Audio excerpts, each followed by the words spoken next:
Welcome to the Aesthetics Injector Gang podcast. Having a gang of mentors in this industry has been a blessing that we wanted to share with you. Our core group has been traveling together and comparing notes about life and business for years. Tune in as we delve into topics with others in the industry that you are sure to love and make you laugh. Hey there, everyone. Thank you for joining us again for another episode of the Aesthetics Injector Gang podcast. It is your sunny St. Pete injector, Valerie Prietz, down here in St. Petersburg, Florida. I am joined today with Beth. I'm going to try not to screw up her last name, Panizales, and I think I got that one correct. If you guys saw how it was spelled, you would say I nailed that. She is the owner of the Face Loft in Pittsburgh. She's located in Cranberry Township. She is an acute care nurse practitioner. She worked in cardiology for a long time, bridged over to aesthetics. We are just getting back from Learners and Legacies in Charlotte, where we were with Brandon. And I really can't do her enough credit. I'm going to let her introduce herself to you guys. She's got a very long history in medicine, but go ahead and introduce yourself to everyone, Beth, and just kind of give us your brief history as a nurse practitioner and kind of how you got into aesthetics. Yeah. Hi. So happy to be here. It's nice. Thanks, Val. So I have been a nurse for a long time, 30 some years, and acute care nurse practitioner since 2002, cardiac electrophysiology and cardiology. And my daughter always says, Mom, when she sees where I'm at now, she's 27, my oldest, she'll say, did you ever think when you were back in acute care NP or cardiology or nursing in the ICU, did you ever think that you would be where you're at today? And never. It just wasn't, a thing then. It wasn't popular. It wasn't even a career path at that time. So how I got into it is I was basically just slaving away in acute care and didn't really think that there was ever going to be another path. And I started to get wrinkles and vanity kicked in. And I'm like, I need to do something about these wrinkles. So I'm going to go get some Botox. And I went and I got some, and I was kind of watching the provider who injected me. And I thought to myself, wow, this is a medical specialty. She was an NP or a PA, I forget. And so I took note at that first time. And then my son, what really drove it home, what really made me leap was my son, Sam, was born with a cleft lip and palate. And he's 20 now. And I really saw it's different because he had oral maxillofacial surgery. But I saw what the insecurities he had, and he would come to a surgeon and he'd say, my tooth is crooked, kids are teasing me, they're laughing at me. And then the surgeon would say, okay, well, let's bump up the surgery, or let's do orthodontics, or let's do something to make you feel more comfortable. And I sat with that, and then I remembered my Botox treatment, and I thought, what if you could bridge and do really good medical treatments and aesthetics and really help people and elevate the practice of aesthetics to not being that kind of fluff that it had the reputation of being for so long. So I approached my cardiologist who I was working at the time, my cardiac electrophysiologist, and I said, hey, how would you feel if I got certified in Botox and you were my medical director so I could get the products? And he's like, yeah, we were doing a lot of high intensity critical stuff. So he's like, yeah, I trust you. And I said, oh, and by the way, you have to get certified with me because you can't delegate if you don't know how to do it. So God bless him. He went and got certified with me. And that's kind of how I started. And it was just friends and family, non-suing friends, because family never sue, and non-suing family. And then I would do nurses in the ICU when I would round and, hey, let me practice. I want to try this new technique. And then before you know it, they started to look good. And people were saying, hey, what are you doing? Oh, Beth from EP, she injects me. And then from there, just word of mouth. And I would work Monday through Friday in cardiology. And I would work there until like 5 or 6 p.m. Then I would come home and I would have like 3 or 4 patients and I would inject until 10 or 11. And then, I would repeat that cycle until what had happened was I started to have more volume so I could back down my cardiology days and do the aesthetics and till where I am now, full time. That's it's pretty amazing the approach that you had, because it wasn't about wanting to be like an Instagram injector or, I want to be famous like so-and-so. And this looks like such a cushy lifestyle. And you really got into it to help other people. And what's interesting is like with your son, you know, I think, Botox fillers, stuff like that gets such a bad rap because we think of the Real Housewives. We Right. think about overdone faces. It becomes this negative connotation. When in reality, I think most of us are so happy when we just can make someone feel better about the way that they look in the mirror and the Right. way they feel about themselves when they put their makeup on and their skin looks better and they're not acneic anymore. So it really, brings it back to kind of like that branch of medicine and it actually being something that can help people, not just, overfilled duck lips and high cheekbones that are overdone, things like that. So I think it's super valuable for everybody to kind of take in what Beth said and also appreciate that she was working a full-time job while, trying to pursue her education with this. She's exceedingly educated in the aesthetics realm. You speak for Galderma and Allergan, correct? MERS. Yep. I'm a gain trainer and then MERS. Okay, awesome. So she speaks with two of, there's three big pillar companies here. She's speaking for two of them. So, I know she trains. She's a savvy business owner. She's flirting with some expansion perhaps in the future. We'll leave that to another episode. Yeah. But, as far as like the Titan talks that we had when we were at Learners and Legacies, I think, I don't have employees. So some of the talk was a little bit over my head in the sense that like, I don't really have anybody to manage but myself. But I think you found it really valuable because I think at the time you were kind of coming off of a toxic work environment. And, I flirt with the idea of bringing employees in or 1099 employees, this, that, and the other. But I guess, what did you really find, I guess, was the most helpful about the, I don't want to say managerial. It was more like a team building conference that we had for about a day with Chad Truby and Pete Gravity. I guess, give me your take on how that helped you with your business. Yeah, so I think that when we go through things or we walk through things, we often feel alone, like an island unto ourselves. And it did two things for me. The first thing it did was it kind of refreshed my goals. You, as a business owner, have so many things coming at you at once, and you are well-meaning and you have good intentions and you want to implement things and you want to do things, but then life happens and you do absolutely nothing that you had planned to do because you're putting out fires. It's that reactive management that often happens and we don't want to happen. So it refreshed my goals and it really helped me come back. I took my office manager, my practice manager with me. So she and I came back and we have a plan of action. We're renewed, we're refreshed, we're a team, we're together, and we just sat down and tackled the things that we want to get done. And we're keeping each other accountable, which is one of our core values, to our goals that we set and the things that we want to accomplish. So it was just that renewed sense of invigoration to, okay, we can do this. Here's what we need to do. We're powerful leaders. Let's empower people on our team and get stuff done. The second thing it did was it made me realize I'm not alone. That managing humans and managing people is tough, and it's not for the faint of heart. So you go into these situations and you think, oh my gosh, what's the matter with me? Why is this happening? And you become a victim, or you just think you suck. And then you get in a room full of people who are also managing people, and you realize, wow, there's a common theme here, and it's humans, and it's teams, and it's people, and it's not easy.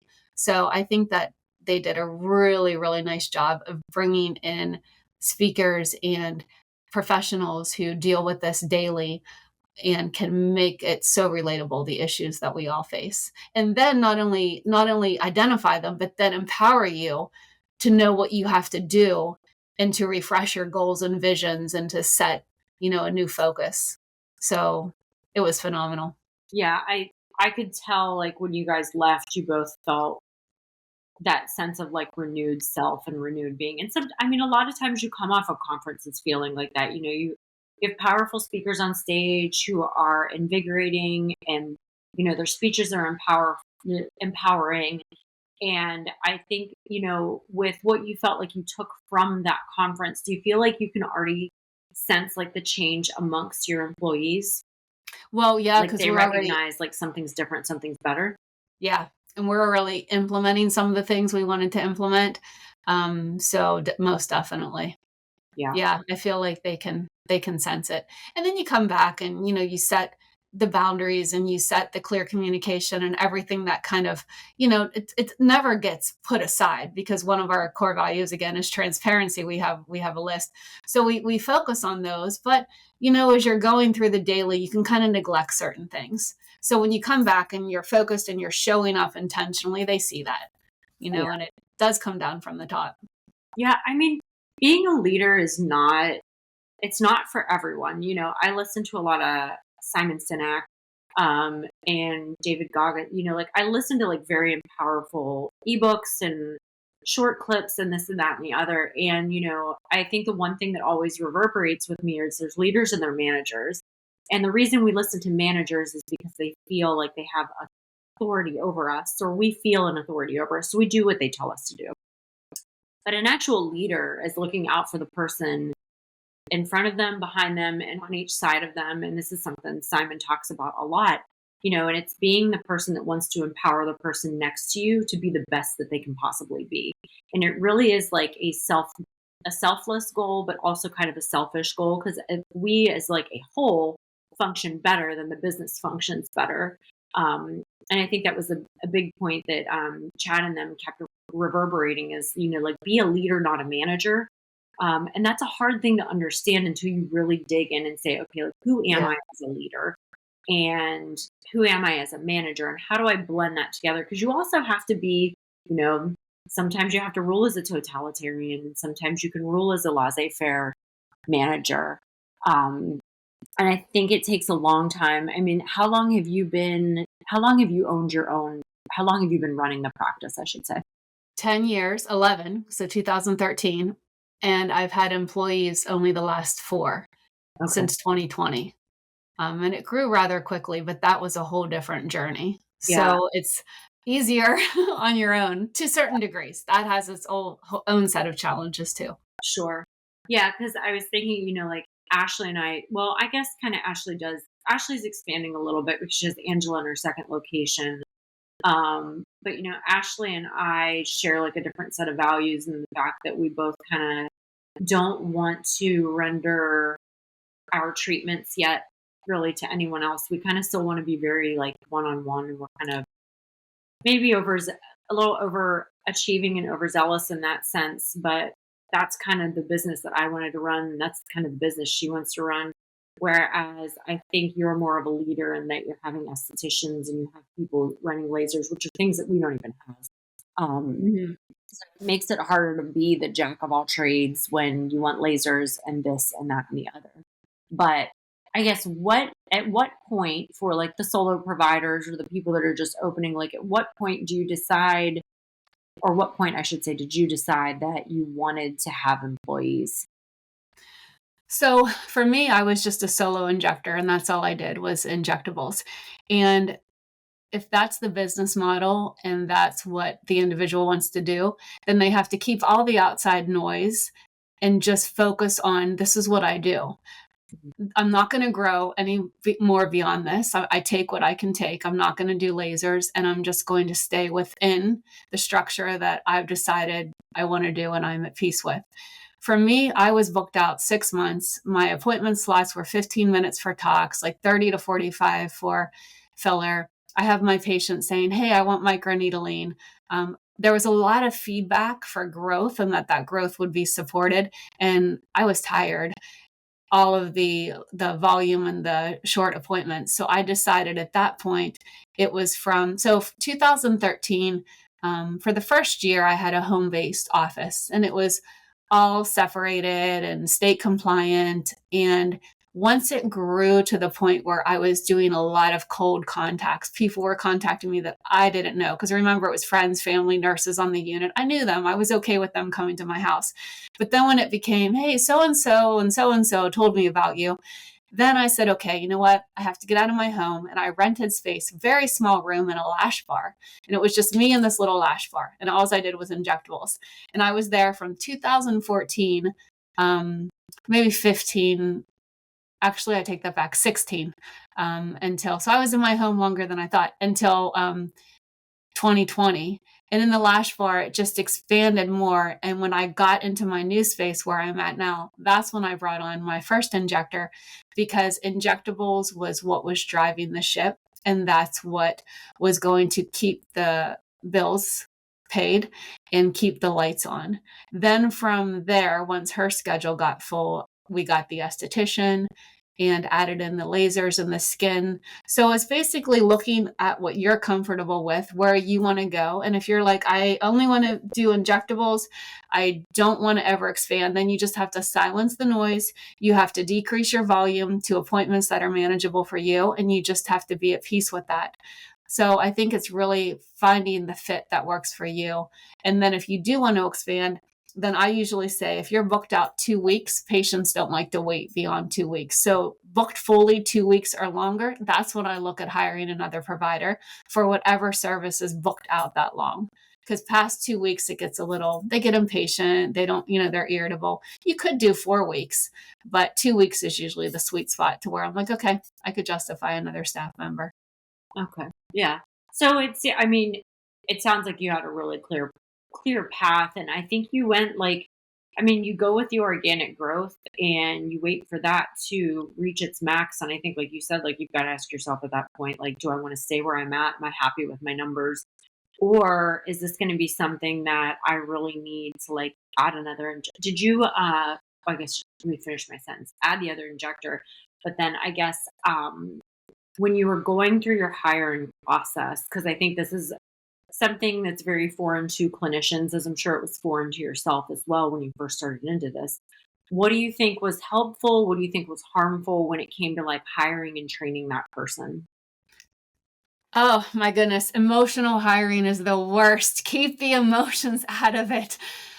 You have to, and this is why they say business owners or business people are cutthroat, because you have to keep the emotions out. So my worst decisions were made from reactive emotions, oh, I'm busy. This is a nurse practitioner.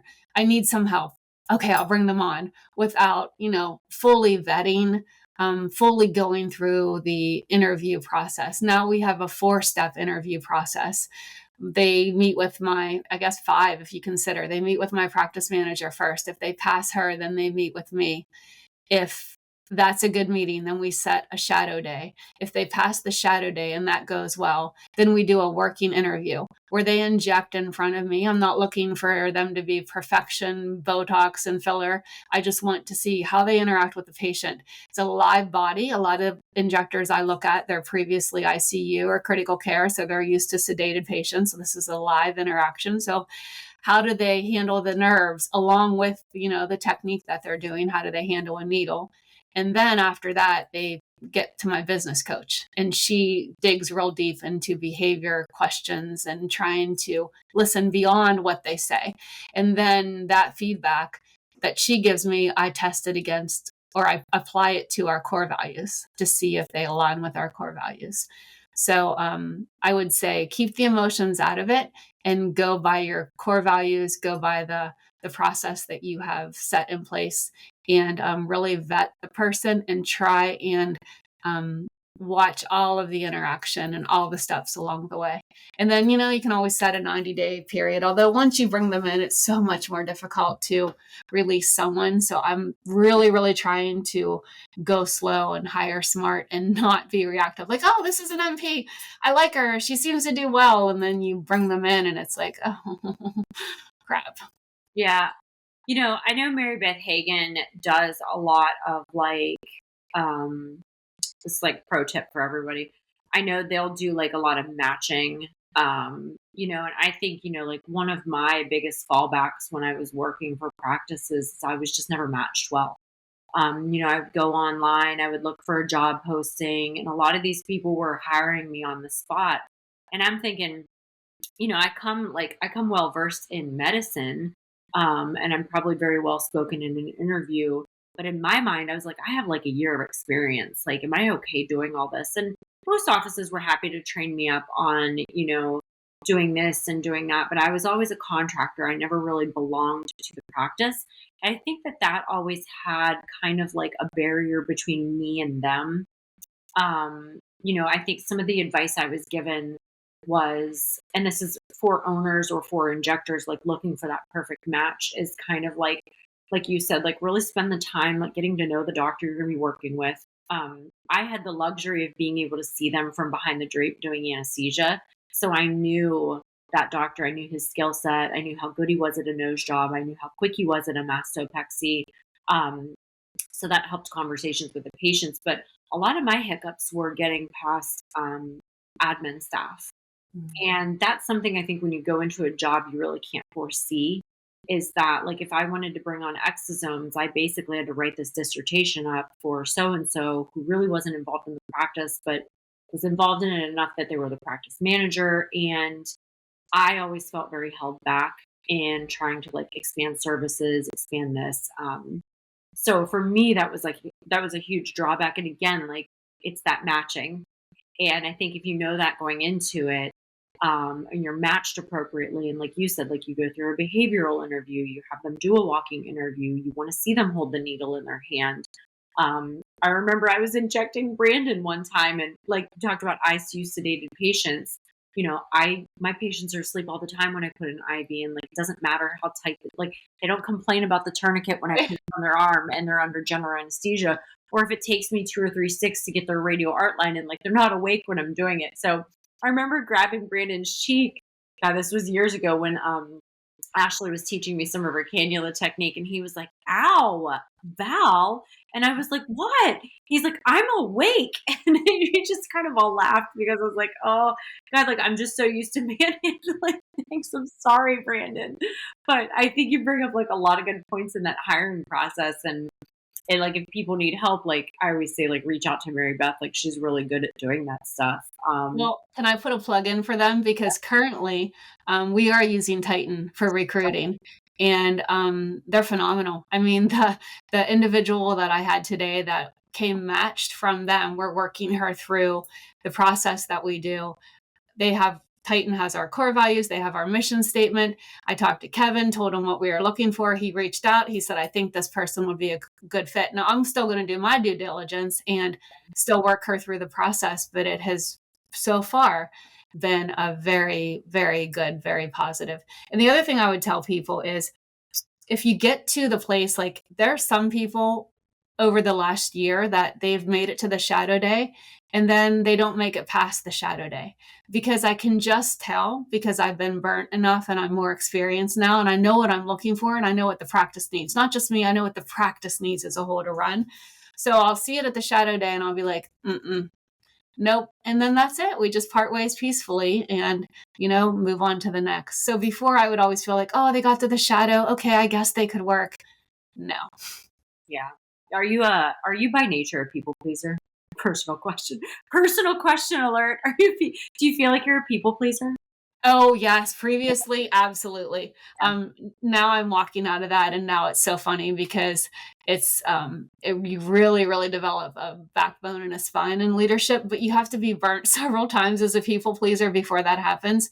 And I would say a previous people pleaser. Yeah. I mean, I know I'm a people pleaser. I jokingly just had this conversation with my mom not that long ago. I was like, I really kind of blame Dad. I don't blame you. She's just laughing. But I have noticed really in the last year of being in my own practice, and maybe I just didn't notice it before, but when the money starts coming out of your pocket and people are asking you to give them things that you're trying to just make them happy, like I've noticed, like I do that constantly. I'm like, well, let me just do this, and well, I know you were 20 minutes late for your appointment, but I don't have anybody booked after you, so I'll kind of let you walk all over me. And I've been learning, slowly, like you said, as you start to get burned with these people, like, no, I'm sorry, you canceled 3 appointments. It's now $125 deposit to make your next appointment. And it's hard when you're not busy. Like I'm not super, super busy right now. So it's easy for me to squeeze people in, but I'm constantly like, I had somebody for weight loss that was like, well, I really want to get started ASAP. And I was like, well, I guess I'm seeing somebody on my day off that day. So I'll just stick them in behind them. And I'm like, why am I even seeing somebody it's really not my day off, by the way. It's a day that I'm already working in the hospital, leaving the hospital to come to my office, seeing those patients, and then coming home afterwards. So that kind of behavior for me, like, I got to quit. So for you, when you're in the hiring process, like, I look at how I would treat those situations. I'd be like, oh, but I want them to win. Like, I want the underdog. And you end up hiring them, and it's probably a disaster. So if I ever hire, maybe I'll get that on my system before it happens.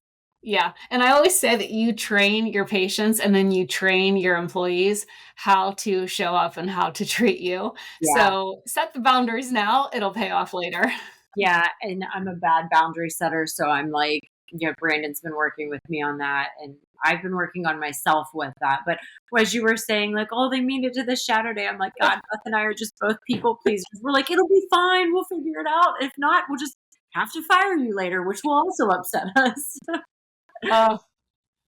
Well, but it's good to see, like, I mean, really helpful advice for everyone. So I just want to, like, reiterate, like, Titan does a great job matching people. I'm glad that they've been helpful for you, because I know, like, you are injecting, running your business, having a home life, doing this, doing that. So, like, I always say, if somebody can take one thing off your plate, let them take that off your plate. So I'm glad that you're doing that, especially since you're flirting with expansion as well, which puts a whole nother thing up in your rear view mirror, so to say. But you and I had discussed kind of like the toxic work environment, and I know you had some situations, not just one, where that toxicity kind of just starts to pull over. Do you mind sharing, like, kind of how you dealt with that?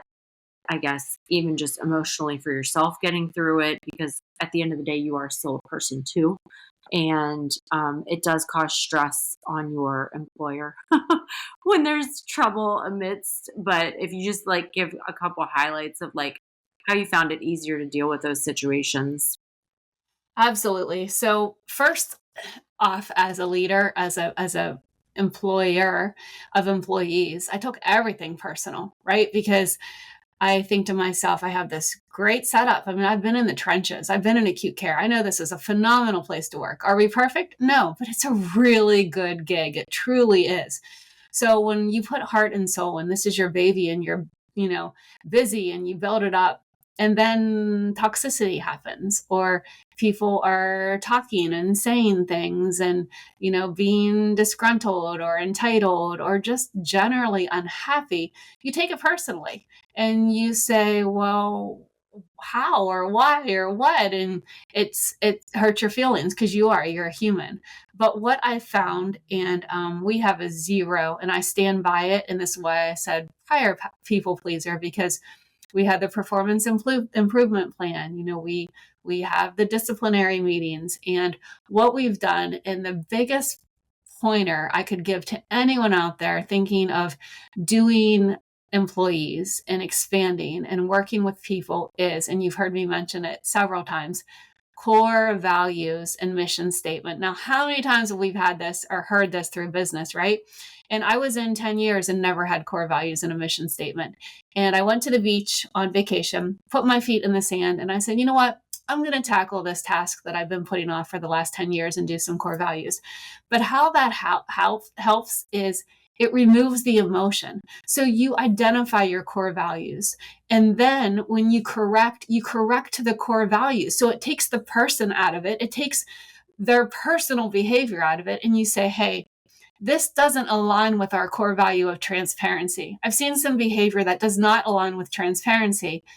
Here's how we need to deal with it. Like this, boom, boom, boom. And you do the performance improvement plan, or it's a verbal written warning, however, the disciplinary action is. It might just be a first offense. You have the discussion. But when you can speak to the core values and correct to the core values, it takes all of the emotion and all of the personalization out of it. So what I do is I'm very, very intrinsic where I can feel things in my gut. So I just kind of, pay attention. You can tell when there's toxicity in the environment. It just like seeps in and you feel it. So the next thing I do is when I start to feel it is I just pay more attention. But it's really hard when you're also working in your business and you're grinding day to day with patients. So then that's when I depend on my leadership team, my practice manager.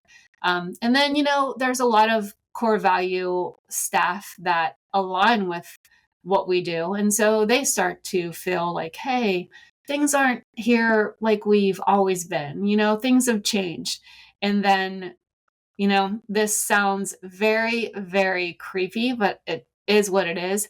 Cameras, you have security cameras in the business. We have them on all of our products.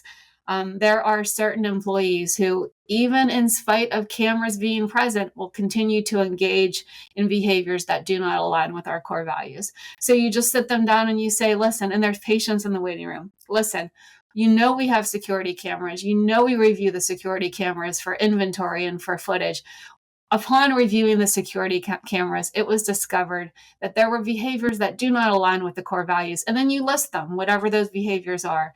It needs to stop immediately. What's going on? Open discussion, transparency, dialogue. You give them a chance to talk. You hear them. Then from that point forward, if the behavior continues, we terminate. I just say, listen, it's clear. You're not aligning. You're not happy. These behaviors are continuing. We're going to part ways. And I just had one recently where we did that and I released them from their contract. It was just like, this is not working. I know your obligatory contract, and I think that's what's keeping you here, because we have an education contract where if you leave, beyond a certain amount of time, you pay the practice back.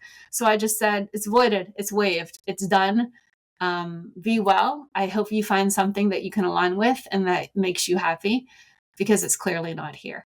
And then it's just, I don't take it personal. It's just like, what? We weren't a good fit. I didn't hire well. I wasn't critically thinking enough in my process. That was an emotional hire at the time. So I need to do better. I need to hire smarter. I need to match better. I need to go through the process.